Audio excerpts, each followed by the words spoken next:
Ποντιακή αντίλαλη. Λαογραφική εκπομπή του Συλλόγου Φάρος Ποντίων.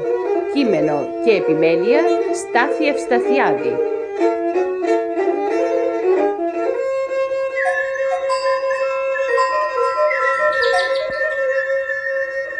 Αντίλαλη.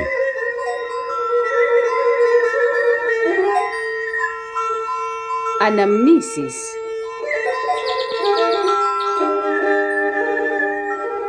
Νοσταλγίες.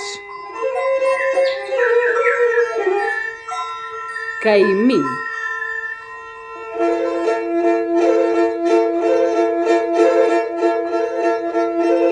Αθάνατη ποντιακή θρύλη και παραδόσεις.